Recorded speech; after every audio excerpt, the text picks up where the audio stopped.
Just clearing my throat. What the hell is this?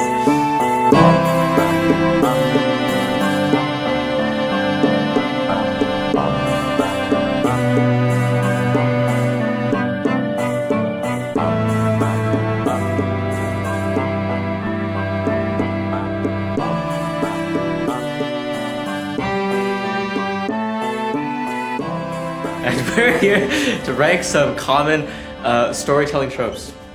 Or archetypes, whatever you want to call them. So what do we got first? The anti-hero. Have you read many stories with anti-hero in them? What's the best story you read with an anti-hero? I don't read. Okay, what about Watched? Or that's a webtoon, isn't it though? She should have read Yeah. Okay, yeah.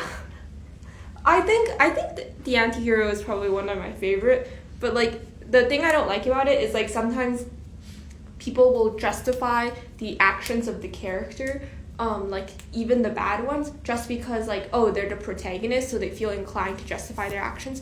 But I think like you need to separate the fact that they're the protagonist from the individual actions they take. I completely agree. Like Breaking Bad is the best example. Breaking Bad, the protagonist is evil. He's just straight evil. He's killing kids. He's murdering families. And he's like, he's selling drugs. Like, this is awful. This is people like love the guy, right? And I do love the guy too. Like, I feel inclined to like root for him as well. But like, I feel morally like because the bad guys are the police in this show. It's like, really, is that how you, like it just yeah. So I agree with you on that. I completely so.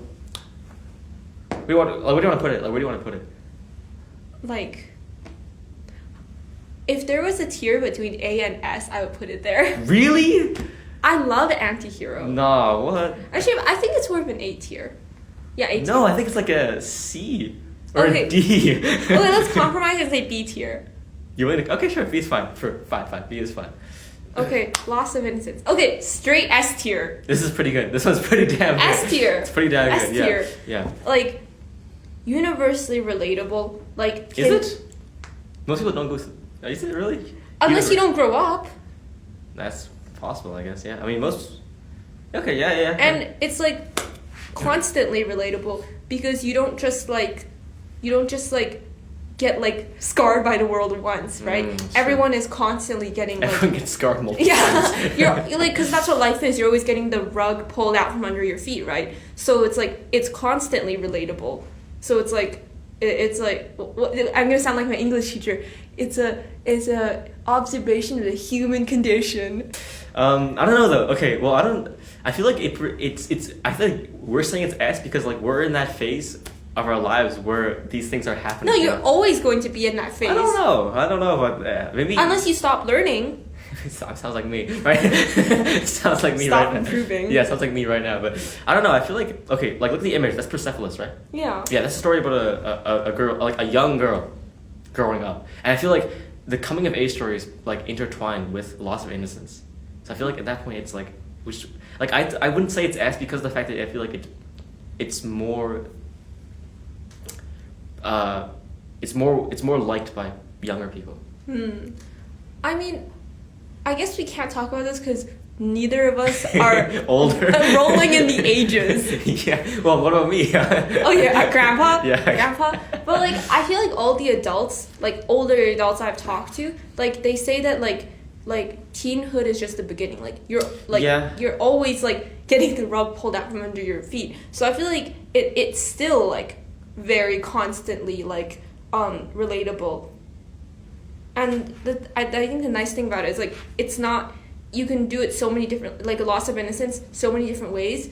Like it's not like some tropes like enemies to lovers so overdone. Like you can this one you can do so many times and it's like it still doesn't feel overdone because like nearly every story you read like it's lost. But why though? Why? Shouldn't any trope like when it's done multiple times become like just kind of boring and stale?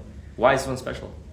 Because it's like I feel like it's so intertwined with like the human condition that like no matter which other trope you use, this one comes along with it, whether intentional or not. So loss of innocence is like a mandatory part of human existence. I mean, I feel like it's not realistic if you don't go through something. Okay. Yeah, I feel like the story's not realistic. But I feel like, well, can you think of a story that doesn't have this? Actually, wait, because some like Death of a Salesman.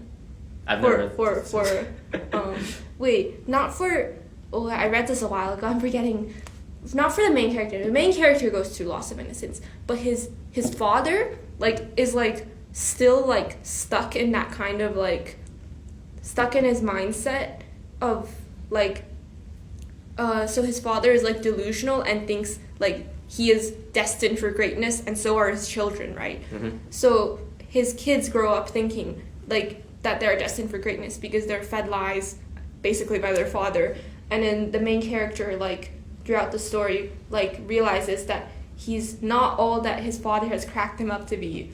But then the father still refuses to accept this at the end, and he thinks that he is some great figure, and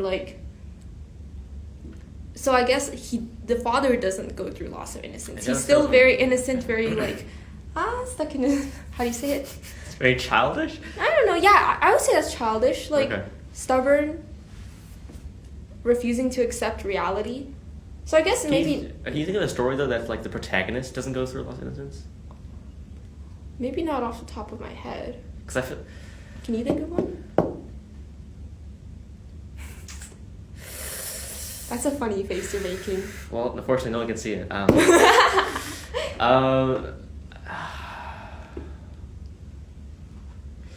I feel okay. I feel okay. There's a picture of Tai Lung on the board right now, and in the first Kung Fu Panda movie, right? Po doesn't go through a loss of innocence. He more just goes through a revelation where he just learns something about himself. But maybe you could define that as a loss of innocence. I think the loss of innocence is more defined by I think what separates loss of innocence from revelation is the fact that it's loss of innocence. You're losing your childishness or naivete, Mm-hmm. right? I feel so in that sense I feel it can only really apply to young people, unless Alice can. Well, I guess as you proved, I guess maybe you can, but well, Tai Lung could. He just didn't. He could. I mean, I guess then at a certain point, it's not loss of innocence. It's loss of no, it's accepting reality. But those are, I feel those. Yeah, those are different things, right? Those are different things. Okay, so where do you put this? Where do you put this? I think it's pretty good. I would say S tier. Okay, fine. Let's go S. Let's go S. Fine. Let's go S. The hero's journey. Oh, this is a. Is this even a trope? I feel this is just every single story. Is this even a trope? I don't care. I made the list, so I'm counting it. Okay, fine. And right here it says, well, it's supposed to say archetypes, themes, and tropes. There's no themes in there. It's just archetypes and trope. You made that up. Well, I would have typed it. I just was lazy. You're lazy to type the word themes. THEME. Yes, that's too many. That's a lot of keyboard strokes. Okay. S tier. This is fantastic. This is literally every single story in existence. This is amazing. If the character doesn't go through change in some way through the story, and there's no point in reading the story. S tier. Yeah, S tier. And I also think I really like how sometimes it's there's it's an offshoot based off the hero's journey, but they cut it off somewhere, or it's not. What do you mean? Have you read Antigone? No. Okay. So it's a not so good ending. Well, it's a sad ending because yeah. she dies. Okay. Yeah. Why do you say it like that? She dies. I don't know. Were you gonna censor out the word "die"? No. This is going on TikTok. We're fine. But yeah, she. Well, I read this 2 years ago. Hang on, give me a second. What? Okay. Okay. First, give a summary of the plot. What's the plot? What's the story? What is? Oh, okay. So she there's this girl called Antigone. That's her name. Yes. What a stupid name. She's Greek. Are you saying Greek people have bad names? That's racist. Oh, That's highly racist. I'm gonna cancel you. Oh, okay. Go on. Okay, so her dad is this guy called Oedipus or Oedipus. Oedipus? Same thing. Oedipus. No, it's now you're being racist. I'm gonna cancel you. Okay, Oedipus. And then basically this guy So that's there's like a story before the story. Basically, he accidentally marries his mother. Oh yeah, the Oedipus. Okay, yeah. Yes, and then out of despair, he like gouges his eyes out. Yes. And like. That classic story. Yeah. Yeah, and then so, but he has 2 kids, Antigone's brothers. So Antigone's brothers were supposed to take turns being king, but like when the first one was like became king, when it's time to let the second one become king, like they take turns. The first one was like, nah, I'd rather not. Wait, is it like weekly? Like how do they do this? I forgot. Next week I'm the king now. Yeah, so he was like, well, he can't take over my kingship if I exile him. Exile. So then the second brother was like, hey, it's my turn to be king. So they have a war. And in the war, both of the brothers die. And then so Antigone's uncle, Creon, becomes king. And as king, he's like, oh, Antigone, you cannot give your second brother, like, you know, the one that didn't get to be king at all and got exiled, you cannot give him a proper burial. And then like, because he's like, he killed the king. So then Antigone's like, no, they're both my brothers and they both deserve an honorable burial. So in secret, well, quote unquote secret, she gives her second brother like an honorable burial, and then her uncle finds out, and then is pissed off. Yeah, so he sentences her to death, and then she dies. So what's stopping her from? So why does her uncle not want her to bury her brother? Because her uncle represents like the law. No, but like why? What's his motive? And you're not letting me finish. Okay, my bad. Because. So what's his motive? I'm gonna strangle you. I'm joshing with you. I'm pulling your leg. Just keep talking. I'm gonna cut your leg off. Okay, keep talking. Can I talk? You may talk. Okay, so her uncle represents the law, and he believes that according to the law, if you like kill the king, you're like a traitor, right? You don't deserve an honorable burial. So her uncle has to enforce the law, right? I see. But then Antigone's like, no, they're both my brothers. So it's like, it's her personal morals versus the law. Okay. Well, that's not really a hero's journey. I think it'd be more hero's journey if like maybe she started out like her uncle, like believing like, oh no, I hate this guy. But then as she progressed, she would be like, have you seen the heroine's journey? Heroine? Heroine's heroine. Heroine. I can't speak English. Clearly not. Can't speak anything. Good lord, this guy. It's okay. I can. Heroin. So heroine's journey. Heroin. It's not funny. Heroin is a terrible drug that causes. You're thinking about cannabis. No, heroin's also okay. Whatever. Point is, just what's your point? I don't know. Oh my god. Oh my days. Okay, well, I don't think it is hero's journey. That's my point. Okay, I guess it's not. Okay, anyway, this is a huge tangent. I think it's S tier. We might have a humongous tangent there. It's S tier. I think it's S tier. Okay, let's just agree on that. Okay. Hidden identity. So, okay, what is this really? Oh, like Superman? I figure now. Does this include like people who are like high? People who are like have like a hidden past? Is that included? Yeah. Too? Okay. I would say so. I feel like it's a pretty broad term. I think it's. Ooh, okay. Honestly, okay. I like this because I like Great Gatsby. I think Great Gatsby is a fantastic. You know Great Gatsby? Yeah. I think The Great Gatsby is a fantastic book, and that is a perfect example of hidden identity. So. I don't. Okay, no, because the rich people know that Gatsby is like a faker. But we don't know that. We, the audience, don't know that. Okay, fine. But like the people around him definitely know. But like we, the audience, don't know that, and discovering that through the eyes of Nick is just brilliant. I think it's brilliant. Brilliant. Shut your bitch ass up. Shut up. Who can't speak English now? I said it correctly. Brilliant. Wow. Brilliant. Brilliant. I think it's pretty good. Okay. I think it's good, but it's not an S tier. Agreed. Definitely it's not an S tier. And like, I feel like sometimes it's like dragged out too much. What do you mean? How? Actually, good question. I forgot every book I ever read. You're welcome. Okay. Okay. A tier, B tier? A. I can't put it on the same level as what was it again? the first one. What was the first one? Anti-hero? Yeah, I can't put it on the same with Anti-hero. So. B. Yeah, Anti-hero was B, but I think A. The comic relief. Yeah. You know? I don't know, like when it's done well, it can be. It's like when it's done like well, it's like okay. When it's done poorly, it's just like ruining. It's like it just destroys the story. Like, I think it's like.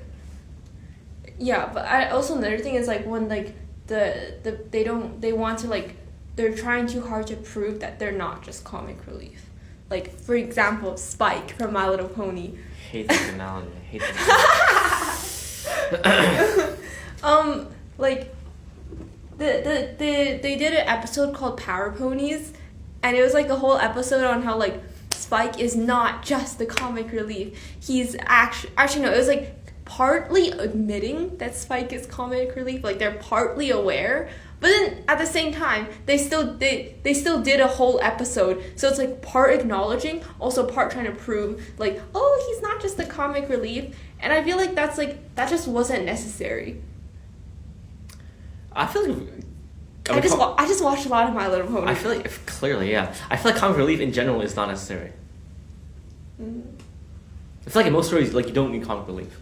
Yeah. You know, like I feel like it got popularized because like kids movies have like comic relief, but like I'm not a kid anymore. Unlike you, clearly. I don't watch kids films anymore. Wait, but like My Little Pony's not a kids movie. It clearly is. It's a TV show. If you're watching it, it's a TV show. Fine, the kids' TV show. It's not a kids movie. Fine, whatever. But like the best example of comic like I think of like off the top of my head is like have you ever watched Rogue One, this Star Wars movie?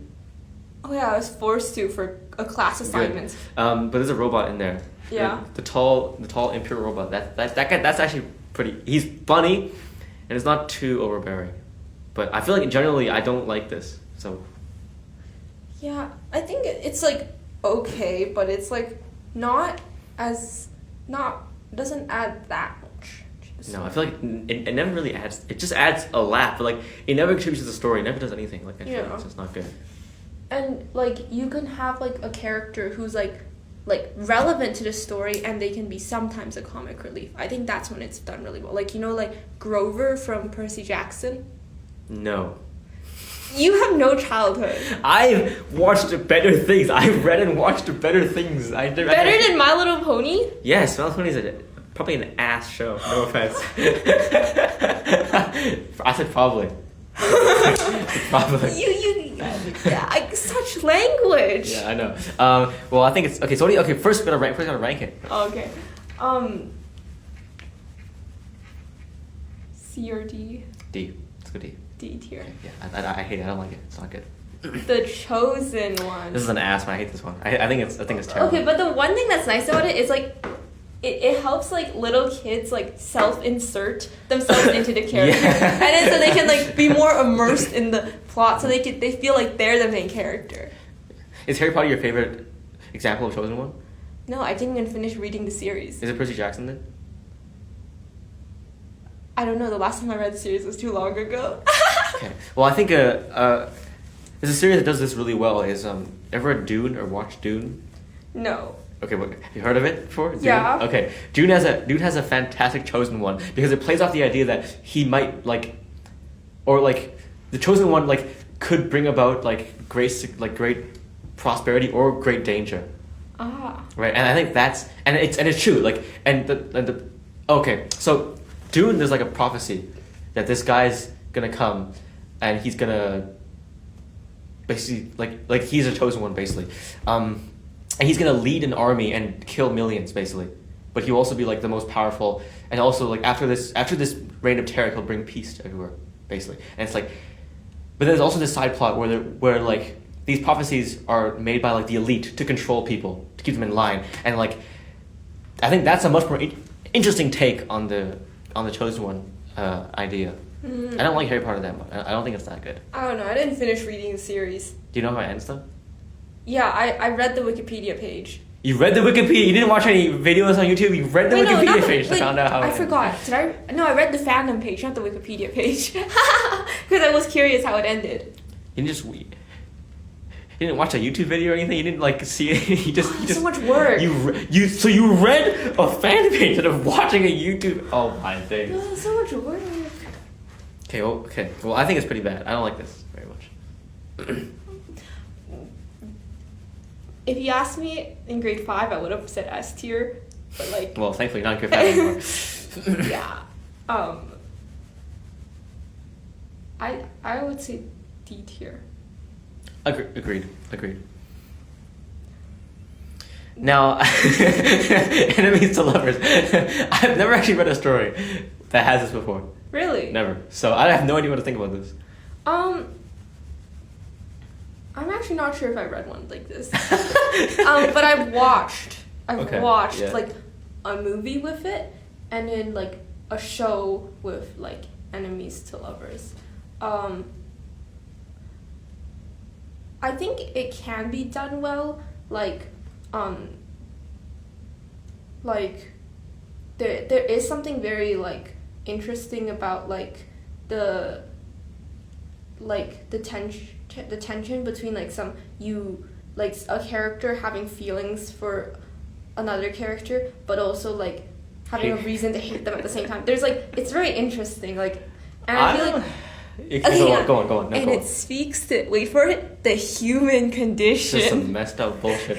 No, because like if you think about like, I'm not talking about love, but like in real life, when you think about like what your opinion is of someone, or what you think of them, it's like it's never black and white. Like they're like, when I think, I have like friends that like, I don't want to expose myself, but like friends who are evil. No.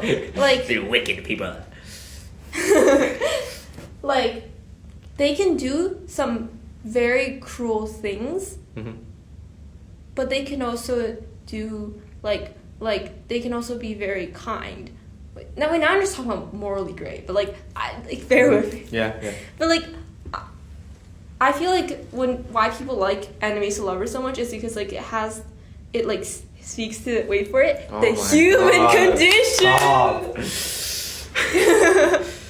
Okay, but I would agree with you, but I feel like at the end of the day, they are your friends, right? Which means you must have a net positive like view on them, right? Like, yeah, like I have friends who do like dumb things, who do stupid things, who make terrible decisions, who harm other people, right? But like at the end of the day, right, like I have a net positive feeling about them, which is why I still hang out with them, which I still associate with them, which is why I feel like enemies to lovers makes no sense, because how can you have a positive and a negative view of someone? It just makes You can absolutely have a positive and negative view. I have never had before. Okay, maybe it's just me, because I can view a person positively, but still view some of their actions as negatively. Yeah, that makes sense, right? Yeah, but like at the end of the day, you have a net rating of them, like, you know, like you can rate the, like at the end of the day, like let's say they're your friend, so you gave them 4 stars, but they did this terrible thing, so you minus 3 stars. There's a net 1 star. I don't think about it like that. It's not. It's not a scale. You don't balance out the scales. Why not? It should be, right? Because, well, I feel like so my friend I'm telling you about, he got into he's been detained by the police multiple times, right? How? I'm not getting into that, but he's been detained multiple times, right? I still enjoy hanging out with him, and I still like hang out with him all the time. You know, like, yeah, he's done some bad things, but like, at the end of the day, like that doesn't matter to me, because I feel like those things are inconsequential to the good parts about him. You know? I just can't agree with you. Okay, well, I can't agree with you. Because I feel like, especially, this is just talking about friendships now, but in a context of romance, how can you how can you want to be with someone but also hate them? It just doesn't make any sense to me. You know what I'm saying? Well, in the show I watched, it was like the girl liked the guy because like because he like saved her life a couple of times, but also she hated him because like she believed that not just believed, because they were like on different sides of a war, and he was technically her enemy, so like she told him like it's like what was it, like swords have no eyes. I don't know. I feel like that's not. I feel like that's really. I don't know. I mean, she also thought that he killed her brother. You know, some good old misunderstanding. It was like it was a Chinese drama. But I think, but at the end of the day, right? She's still trying to kill him, right? Yeah. But yeah. No. So there's a net negative opinion of that person. She. Actually, it's like debated. It's like, was she really trying to kill him, or was she just making a show? That's what this show's all about. Just like, oh, does she really want to do it? Okay, but like, there's only one example I can think of where this actually applies. I know someone who really likes this other person, right? But that person won't reciprocate. Are you talking about real life? Yeah, real life. Oh my goodness. Okay, let's call this person A and person B, right? So A really likes B, right? And we don't know if B likes A or not, right? But A is always angry at B because she's like trying to like give him signals. And he's like, oh, what's going on? So why doesn't she just tell him? No one's gonna do that. No one's gonna. Okay, my point is though. Why would she signal instead of telling him? That's so much work. Okay, that's why flirting is a thing. That's so much work. Oh my god. Like, I bet you flirted before, right? Haven't you? You flirted before, probably, haven't you? That was after I confirmed that we both like each other. Okay, well, you're an exception, clearly. This person, that's it. This is the only example I can think of where someone might hate someone also love them at the same time. This is the only example I can think of. If they're being stupid and they can't acknowledge their hints. This is the only example I can think of. And at that point, I feel like it wouldn't make a good story. It's like, oh, well, they won't. They're like, who cares? Why doesn't she just... No, I don't get it. Why didn't she just confess? Oh my god, you've never been in a relationship before, have you?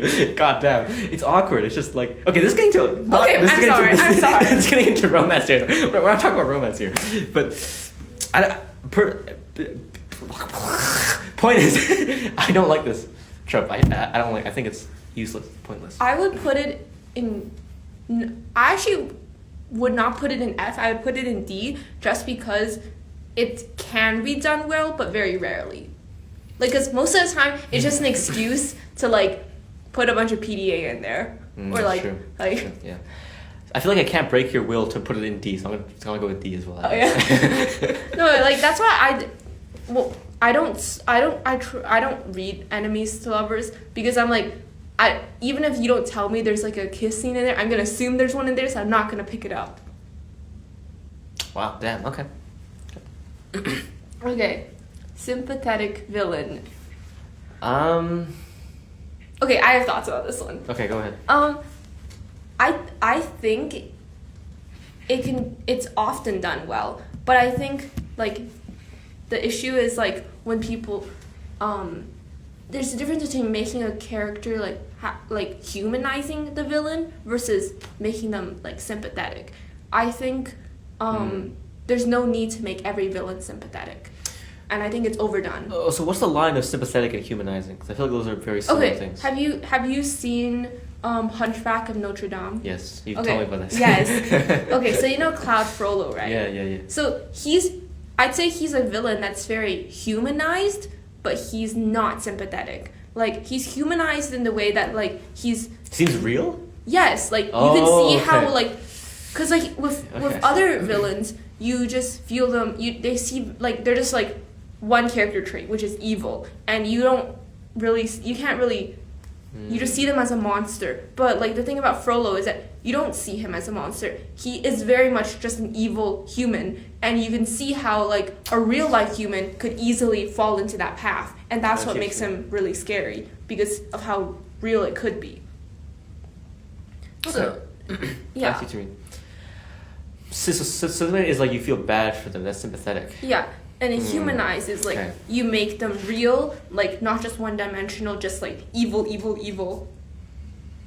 Okay, I'm trying to think about an example here. I guess the picture Draco Malfoy. I don't think he's sympathetic at all. I really hate this guy. You know, a lot of 12-year-old fangirls would disagree with you. I'm not a 12-year-old fangirl, and I think this guy's an asshole, and I hate him, and I wish he died in that goddamn fire. That's why I started with there's a difference between sympathetic and humanize, because like. I mean, the actor that plays him is like conventionally attractive, and I think that might be part of it. Yeah. Okay, let me think here. What's an example of a sympathetic villain? I'm trying to think here. I guess we can go Tai Lung actually, because Tai Lung's the word right there. Tai Lung, he's kind of sympathetic. Is he? Yeah, because he wasn't granted like his. I guess. Yeah. I like it. I like it. I think it's good. I like it. I like it. God, I hate putting in B because freaking his freaking, what is it called? Anti-heroes in B's. I hate putting in B, but. Did we put anti-hero in A or B? B, put in B. We did? Yeah. Okay. Because you wanted to put A, but I was like, no, B. Okay.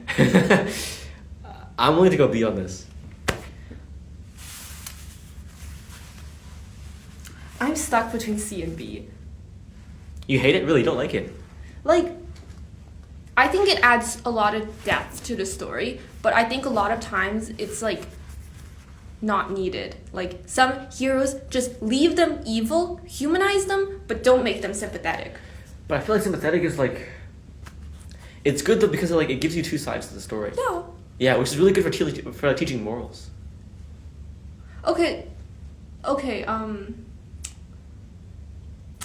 no, I don't know if it's C or B. Okay, is it as good as Anti-Hero? Slightly worse. Okay, we see then. Let's see. Okay, C. But like, it's not that much worse. Like, I feel like they're both not bad. We have S, A, B, C, D, F. You know, it's pretty good. So pretty wide. Fish out of water. I hate this so goddamn much. It's just comic relief, but like a certain type of comic relief. I remember in Force Awakens. No. The Star Wars sequel trilogy. I've watched 2 Star Wars movies, and both of them was because I was forced to by my teacher for assignment. Okay, well the Star Wars sequel trilogy, there's this character called Finn, and he's like the fish out of water, and it's the dumbest thing in the world because he's supposed to be raised. He's supposed to be raised in the military. He was raised in the military, and he's been doing the shit. He shouldn't be like, but he looks so stupid. Like he's like, oh, what's that? Is that an alien? Oh my god, I can't believe it's an alien. We live in Star Wars with this alien. Like, what the hell are you doing, bro? I don't like this. I think it's really, really, really, really, really, really, really, really, really, really, really, really, really bad. Okay. What about you? Okay, I'm gonna be honest. This one I have no opinion on. It's like, yeah. Oh, I'm surprised. Okay. Okay, when I see it, I don't mind it, but I also don't go like. I also don't think it adds to the story. I just don't care about it. I don't think it subtracts from the story. I don't think it adds to the story. I just don't care about it. Damn. Wow. Cold. I'd say, okay, well, I'm going to go D then. Okay, let's go D. Found family. What does it mean, exactly? Like, when a character... It's like, have you heard, like, blood of the covenant is thicker than water of the womb?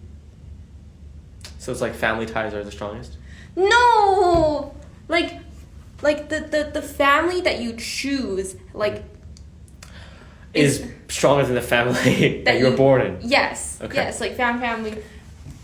I love this one. It's okay. I mean, it's alright. I think it's okay. Because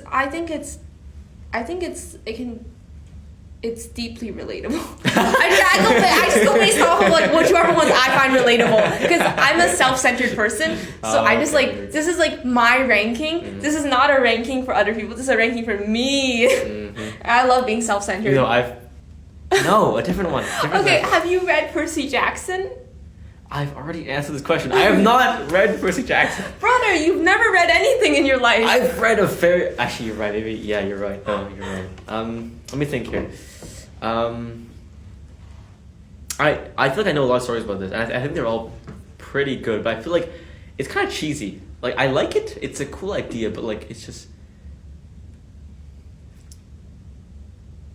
You know what? No, I'm backtracking. I don't like it. Well, too bad. I love it. Oh my god.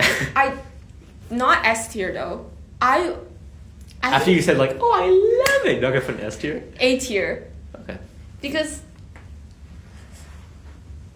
I was gonna put it in B tier because I'm like I know a lot of people don't like it, but I just remember this is my list, so I can put it where I want. Okay, so A tier then. Yeah, A tier. Can you think of like any examples like besides Milo- Percy Jackson and My Little Pony? Just something else. Harry Potter.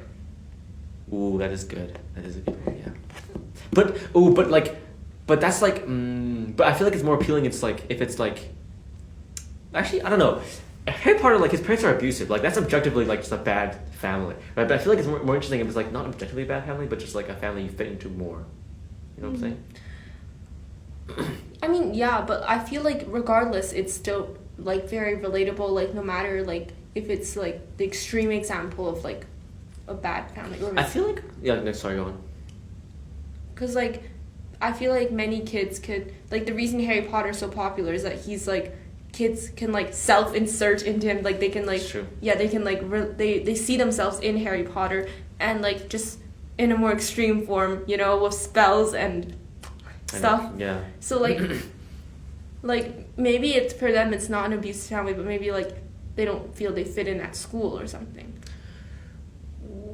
Well, I feel like at that age as well, most kids are hanging with their friends more than their parents are, right? And at that point, like they're thinking like, oh, this is my real family, right? And at a certain point, right, like you will grow up with your friends, and then you'll make friends, and eventually you'll probably like live with your like you're probably like, you know, like be close to your friends than you are with your parents, right? I feel like this is just a common thing that happens, which is why it's relatable, rated so high. But beyond that, it's not that it doesn't add too much to the story. I feel Fine, like B.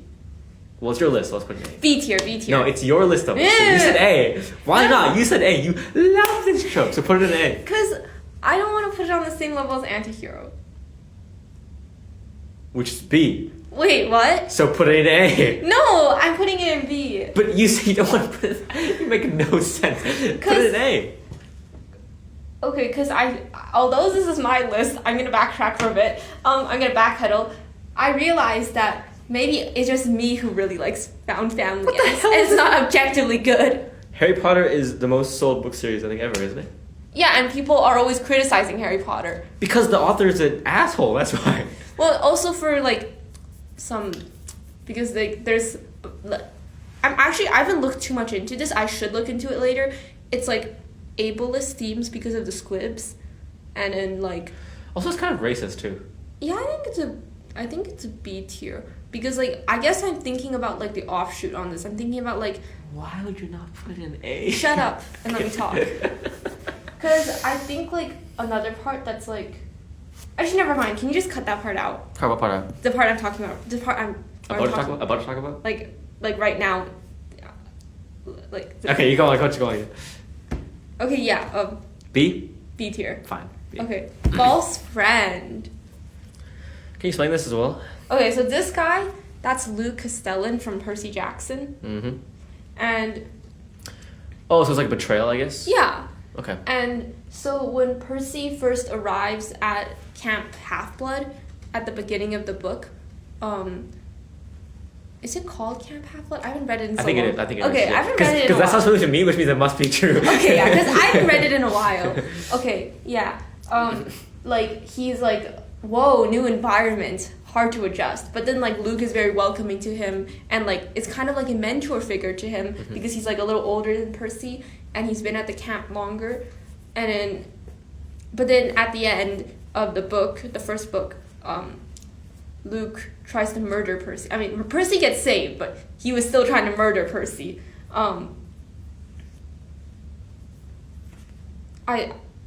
This one, I think is like, I think it's like pretty good. It's like very realistic. It's a part of the human condition. Okay, well. But it's not like S or A tier for sure. It is not. Okay, well, I have no opinions because I've never read a story with false friend before, so it's up to you, man.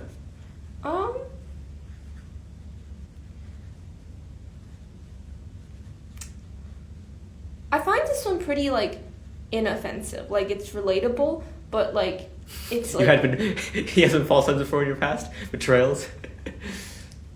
I mean, not me, everyone. I haven't had that.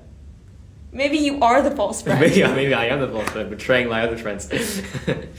Yeah, it's like if you make friends, you're bound to come across one that, well, they're not gonna try to murder you in the forest like Luke, but like metaphorically.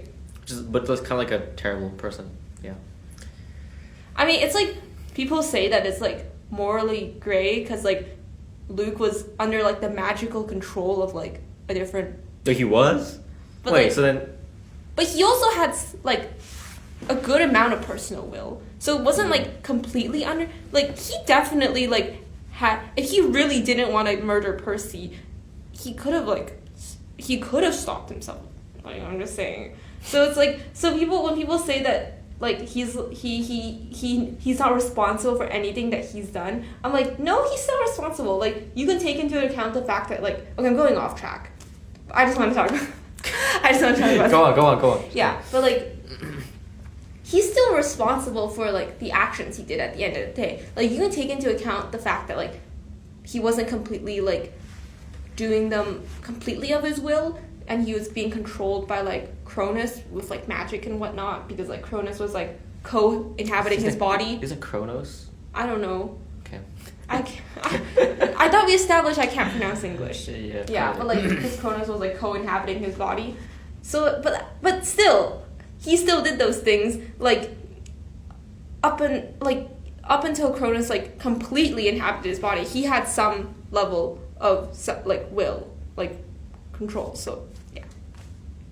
Okay, I'm gonna put this one in C. Alright, C's good. I think that's our first C tier too. So. Okay, deal with the devil. Okay. Funny, we were just talking about the Harry Potter racism. So, wait, is this in Harry Potter? No, okay. This is from Merchant of Venice. Oh, okay, yeah, that's a good. I never read it, but I heard it's really good. Yeah, so this one's Antonio, and this one is Shylock. So, what happens is like Antonio borrows money from Shylock, and in Shylock's like, if you don't give the money back like on time, I want a pound of flesh from you. Terrifying. So like, or like I think another example is like in The Little Mermaid when Ariel trades. Oh yeah. Like that's with good. Ursula. That's good example. Yeah, good example. Yeah. It's like. I really like this. I really like. You this. do? I do. Yes. You know, Bill Cipher, Gravity Falls. Bill Cipher. No. You never watched Gravity Falls. No. You've never watched Gravity Falls. No. Oh my god! You say I'm uncultured. You never. Oh, holy sh. Okay, one day you have to watch Gravity Falls, bro. This. Oh No. God. It is so good. I can't. I gotta finish watching Miraculous first. Anyway, Gravity Falls, Bill Cipher, even like Attack on Titan, fantastic. I think it's fantastic. I love it. I really like this. I have no opinion on this. Really? I find it. I don't think it subtracts or adds to the story. Like in the same amount that others do. I would put it in C or B. Oh, bro, it's so. I just don't care for it. It's so good. I think it's amazing. A tier. It's fantastic. I love it. This one's amazing. Okay. Love Triangle. Oh hell no. What do you think? I mean, I guess it's realistic. It's a element of the human condition. It does happen quite a bit, doesn't it? Yeah. Like, it's realistic, but also, like, I feel like part of, like, with, like, Loss of Innocence, it's realistic in the way that, like, I feel heard when I see it in a story. But then, like, Love Triangle, it has a lot of, like, unrequited love. And then, like, it like, makes me go, like, wow, I don't want to fall in love now. Makes me go like, I hate romance now. I don't know if that's the intended effect. I think it's just meant to be relatable. Okay. Yeah. I don't like it though. I think it's kind of ass. I mean, personally, okay, I'm generally like, my least favorite genre is romance. My least favorite is romance. I don't like it. I think it's kind of ass. I think it's just fake drama. You're just making fake drama out of nowhere. So I personally don't like this. I think people rate it high because it's just relatable to people. I've never been in a love triangle before though, so I don't care. You've never had a crush before. Never, yeah. So yeah, it doesn't so matter to me, so you cannot. Yeah. So, I mean, what you said about romance, I think romance is bad if that's the only theme of the story. I think it's fine if it's folded into it. Yeah, folded into a different theme. It is like okay. Yeah, if it's like if it's fantasy and then you actually no, never mind. If it's fantasy with romance folded in, you know it's just mostly romance with a little bit of fantasy. Very true. Never mind. I take that back. But I've rarely ever. I think I watched like one. I feel like out of all the romance scenes I've seen, only one I've liked. That's like a short film, I think, once. I think that's it. It's like, yeah, I'm not a fan of this. I think it's ass. I think it's just fake drama, and in the end, like, you know what's gonna happen in the end. It's like, well, whatever. It's like, yeah. One of a romance. Have you read The Book Thief? No, I heard of it though. Okay. It's a very like heavy book. I mean, literally, because it's like a lot of pages. It's gigantic. Yeah. It's but also ginormous. like, okay, so it's set during the Second World War, when the Holocaust was happening, and then the main character is like a girl named Lizelle. I'm not gonna go through the whole plot of the story because we're gonna be here forever. I'll just like tell you the part that's related to romance. So basically, like, this guy called like Rudy, who's like her friend, but he has a crush on her, and he's always like, "Hey, can I have a kiss?" Just straight up? Yes. What the hell? And then she's like, "No." What a creep. What the hell? And then the last time he like no and then like, so what happens is like their city gets bombed, and then Rudy dies, but like Lizelle actually liked him all along. And then she's that's like, on her, honestly. That's not on her. What the hell? And then she's like, she regrets not like kissing him when she had the chance. And I think that was done really well because the story isn't about their love. It's about like, there's so many more to it. Like it's about like there's like book burning in the story about like how like if you control what knowledge people can obtain, sure, you can control the population. Yes. Like there's like, they're showing like the indoctrination, like the dehumanization of like the people in the. What's the setting of the story? What? What's the setting of the story? Where is it set in? Munich, Oh. I think. Yeah. So I think the thing that makes the romance like good is that this isn't even a love triangle. We're so off topic. Why are you? Yeah. Why are you? Because I'm waiting for the third guy to come in. Shut up. Like, where's the second guy? Where's? No, I just like talking. You can't shut me up. Shut up. No. Shut up. Okay. Anyway, can we just focus on? No, I want to finish talking. We went to the. I want to talk. You can't stop me. I'm cutting this out. I'm cutting this out anyway. Yeah, but like, it's like the romance is such a small part of the story, and that's what makes it good, in my opinion. So you're saying if the love triangle is a subplot in a bigger plot, then it's good. Like, no, I feel like Rudy and Lizelle's romance isn't even a subplot. Like, it's so like, it's such a minor part. Just a detail. I guess so. Yeah. Okay. It's like, yeah. Well, I think this is a trash, garbage, F tier piece of scheisse. So I don't know what you're gonna say, but I think it's pretty bad. I think a love triangle, it's like good the first time you read it. The second time it's like, okay, I've read this. The third time it's like, okay, yeah, I mean, I guess it's good. And then by the fourth time you're sick of it. Are we really gonna judge these based on how many times you read the story? Well, okay, with Loss of Innocence, I can read it in a different story every single time. Different story every single time. Yeah, well, Love Triangle, I read if I read book number 1 and it has like a love triangle, I go, okay, this is cool. I've never seen this before. Book number 2, oh, I've seen this before. It's kind of cool. Book 3, okay, I feel like you're applying different logics here to different tropes. This is my list. I can apply whatever logic I want. Okay, fine. Where's it going? D tier. All that talk just to put it in D tier. God damn. Okay. Fine, D tier. Martyrdom. F tier. What is martyrdom? When you sacrifice yourself for others. That's amazing. That's fantastic. Wait, no, I'm sorry. I saw Antigone and I said F tier. I meant D tier, or like. No, I love this. This is fantastic. This is beautiful. This is amazing. It is amazing, but then I read Antigone and now I hate it forever. Okay, well, I think it's really good. I think it's really good. if it's like the main character doing something really noble, like I think that's fantastic. Like Attack on Titan, that's perfect showcase of this. Attack on Titan, it's perfect, it's amazing, and in the end, it's so gratifying to see. It's like, oh, you know, blah, blah, blah. You know, it's not that I dislike martyrdom. I think I just. You just like Antigone. Antigone. Antigone. I don't like what Antigone was doing, but I think that was. You can't judge it based on one story though. But no, part of the point of Antigone was that like, Antigone's like, pointless martyrdom. That was part of the point of Antigone. Like it was like pointless death. I think martyrdom is amazing when the character that does sacrifice does it like without knowledge that they will be recognized, like for having doing this. Okay, yeah. That's amazing. That's fantastic. It's like, you know, no one knows their sacrifice. Can you give me an example? You need to I need to be cured for Antigone. Eren Yeager, Attack on Titan. I haven't. Okay, well, Attack on Titan. Okay, basically, he makes himself the villain, so the people will. So basically, he lives in this world basically where there's constant fighting, constant war, right? So he becomes the enemy, so everyone will fight him instead, and he dies to make everyone hate him and will be at peace now.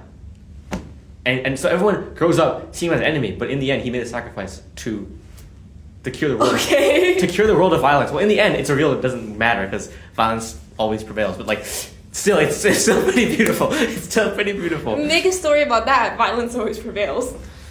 Anyway, I think it's pretty damn good. Okay, I'm sorry. I have not cured from Antigone. Okay, fine.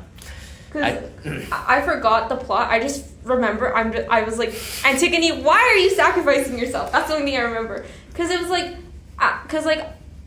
I did like an oral presentation on it, and then my whole thing was like, I don't think Antigone's sacrifice did anything. Because her brothers are dead anyways. Okay, well, nor does Eren Yeager's, but like, it's still really good.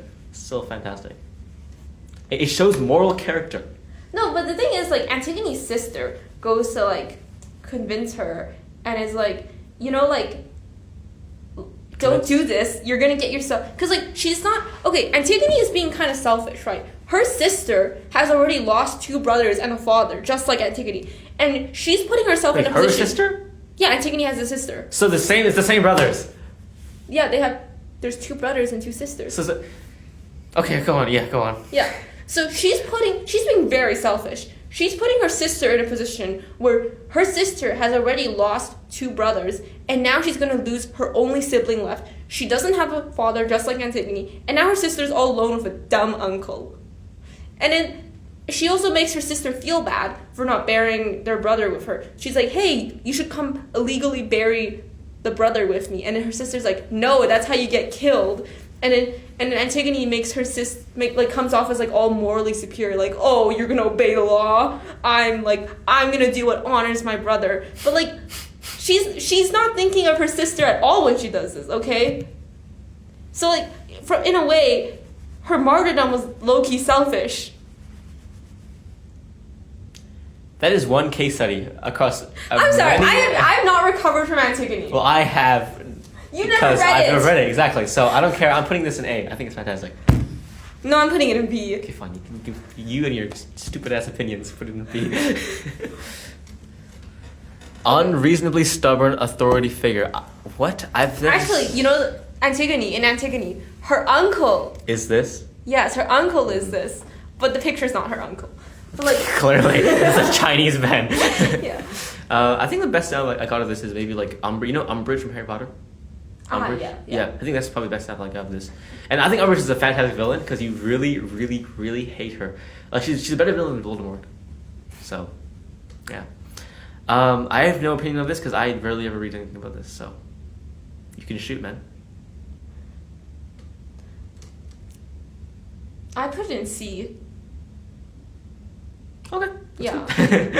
My issue with it is sometimes it's like to a point, it's like you can see how it's like realistic, because like some people are just very, like, some authority figures very like stuck in their way of thinking, like beyond human reasoning. Like they either like can't accept it, like, or just refuse to accept it even if they know that they might maybe be a little bit wrong. But like, I feel like in some of the stories that they have this figure and it's like it's like no longer realistic, like, or maybe the point they're trying to make is that like maybe they're just trying to have a character that's like unrealistic so that you can't sympathize with the character, so he's just plain evil. When you said like is it really realistic, I was gonna say it's unreal. I mean it you wouldn't, most authority figures are not unreasonable in my opinion. I agree with you, yes. But it's not out of the realm of possibility to easily encounter an unreasonably stubborn authority figure. It's true. I feel like most of the times the unreasonably stubborn person is not really in authority. They're just like someone I meet, you know. But like, okay, that's true. So C tier, you said? Yeah, C tier. Okay, foil. A tier. Is it like rival? No, it's like when you have two characters that are very similar, but one has a trait that the other doesn't. Is it like similar and like antagonist that is similar to the protagonist? How do you not know what a foil is? How did you pass high school English? Because I read stories that were better than My Little Pony. Okay. So I think what you're trying to say is like this is a villain that kind of represents the flaws of the protagonist. It kind of, yeah. It doesn't have to be a villain. And it's like, they're so similar to the protagonist. Okay, let's say like a character that's like a mirror into the protagonist. Yes, a mirror into the protagonist, but then it highlights the good qualities of the protagonist, because then you see what the difference between these two are. See, you just said that. I wanted to go on this. Well, I wasn't expecting you to not know what a foil was, so I didn't come in to hear with a good explanation. I think it'll rain soon. Anyway, but okay. Okay. I'm starting to understand. I'm starting to understand. You are? Are you? Yes. Are you? Yes, I am. Okay, what do you think this is?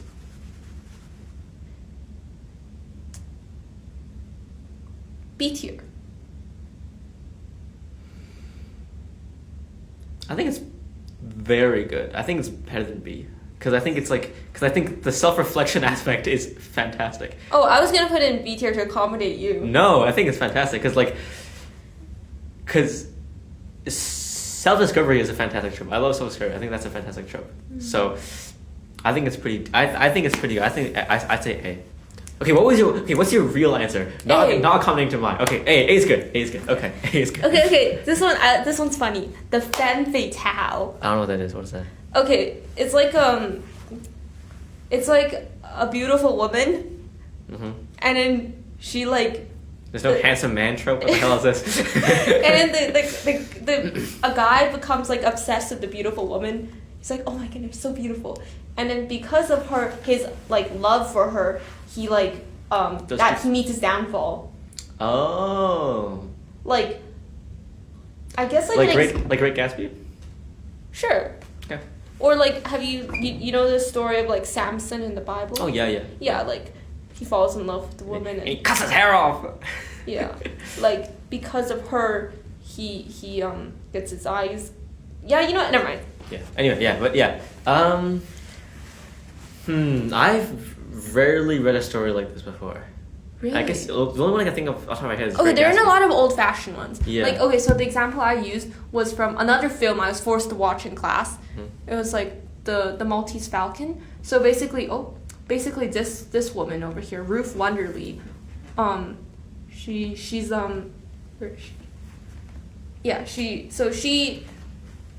I forgot what she did. I think she killed a man. Okay. And then classic. But then she like low-key seduces the detective. So the detective falls in love with her. And then so her plan, I think, was, if I remember correctly, was to frame the detective for the murder. But then, like, the detective does actually love her, apparently. I mean, I don't know. There's this, like, really weird scene that, like, I remember the entire class was, like, saying, ew. Yes, no, you need to hear. You need to hear. It was so, like, you could tell it was old-fashioned. What year was this? I don't know. I watched it in grade 8. Grade 8. But I don't know when the movie was released. It's in black and white, so you tell me. But like, okay, this scene was like it was more funny than you because it was like you can tell when it was made because like so she's like, oh my goodness, I've been living in your like apartment rent free and you've been helping me uncover this quote unquote murderer, and then she's like, I don't know how to ever repay you, and then he goes like this. Or something like that. He's like, and he's like, you can repay me. Okay, well, you're in grade 8, you know. And everyone in the class was laughing because you can tell when it was made. It's like so funny. I think people still do that though. Do they? Probably. I thought films. I wouldn't put it past them if people still do that. That's such an old-fashioned thing, though. No, for sure. I don't know. I have no opinion of that. I think it's cool when something blinds a character something that they love blinds a character so badly they can't see the truth. That's kind of interesting. It's not limited to just females, but like anything, I guess, in that sense. But like like power or money or whatever. But I think it's pretty cool. But I think they I don't know, old-fashioned like films. They favorite use a beautiful woman. Yeah. Well, so what do you think? I mean, I don't like how they always blame it on a woman. Well, I'm a man. I don't like how men are always falling for women like this. You know? So I like the idea of being so fatally obsessed with something as a warning to others. Like you read it and you see it and you're like, okay, time to apply this to my life in the way that I don't obsess over something. Don't be obsessed with someone, especially not don't be obsessed with something, especially not someone. Yeah, but I don't like how I don't like the trope of always using a beautiful woman as the placeholder for a. So okay, maybe we can change this to just being obsessed. Then how's that? Okay, sure. No, let's have fatale and then femme fatale. Okay, sure. Fatale. Fatale, I would put A tier or S tier, honestly. A tier is good. Yeah, and then femme fatale. I'm just so annoyed with the fact that it's always a woman. If it was a woman some of the time, I can deal with it because I'm okay, that's pretty realistic. Wouldn't it just be weird or gross if it was a man? Just kind of I don't know. Why can't they make it money or something? Make the obsession with money. Make the obsession something else. I don't know. Well. Why does it have to be a man or a woman? Can't it be money? Money. I think you haven't watched any of the. Okay, if you watch. Okay, you have there is a lot of money and stuff, but you haven't watched it clearly. Breaking Bad. Breaking Bad is a huge it's all. I'm too busy watching My Little Pony. Well, Breaking Bad is a much better show than My Little Pony. You know what's good about My Little Pony? No femme fatales. Okay. Let's because everyone's a woman. Okay, well, let's go about Breaking Bad. No ponies. That's good about it. No goddamn horses in that. You know what's good about My Little Pony? No drugs. You don't watch it. Okay. Well, good. Anyway, what's the next one? Wait, no, sorry. What was femme fatale? Yeah. Maybe F for femme. Okay, now that you said that, I'm gonna put it in D tier just because I'm annoyed of you and I'm annoyed of the trope. Fine. Redemption arc. Okay, I'm gonna be honest. Some characters don't deserve a redemption arc. I don't know why they get a redemption arc. Let me think. Generally, I feel like I don't like this. Yeah, generally, I feel like I don't like this. Okay, this dude over here, Aoi Zoto, he did not need a redemption arc. My Little Pony could have redeemed so many other villains, and they chose to redeem him. Why? He has no personality. I just passed out there for a second in case you can tell in my silence. They wasted a whole episode on him. Wait, I'm gonna. I wouldn't find this if they with Aoi Zoto, if they fleshed out his character first and then gave him the redemption arc. But no, how do you give a redemption arc to a flat character? I don't get it. Are you done yet? Yes. Okay. See. But I also hang on.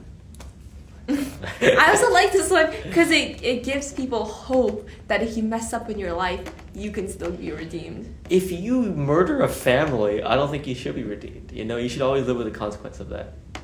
Yeah. Oh, certainly, you should always. If you do something wrong, you should. Okay. You know Darth Vader, right? Darth Vader, he did some terrible thing. Obviously, he's a chopped off his son's arm. Yeah. Also, he killed millions of thousands of people, right? But like he dies in the end, which is fantastic. He kills the emperor in the end, but he also dies, which I think is fantastic. Wait, if he killed the emperor, how come some people tell me the emperor came back? Okay, so this is. Okay, tell me later. So that's called a sequel, and sequels are ass. We don't accept sequels; they don't exist. Anyway, but that's why I like that's I feel like that's good redemption. You know, when the guy dies, but also is redeemed in the eyes of like at least like a few people. You know, it's like the audience redeemed, but like they still die in the end, which is fantastic. Okay, yeah, you're right. I agree with you.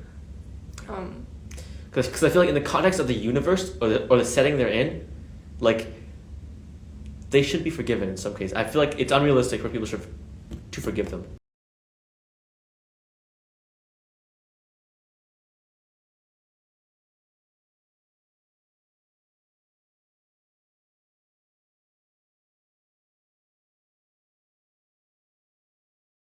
Good morning, kids. Have a nice big smile on your face. It's Monday morning, even though it's a Monday morning and school's almost over. You can have a nice big smile on your face, right? Oh. I talk to my kids like they're little babies for some weird ass fucking reason. Anyway, what's the next joke? Like, no, let me finish.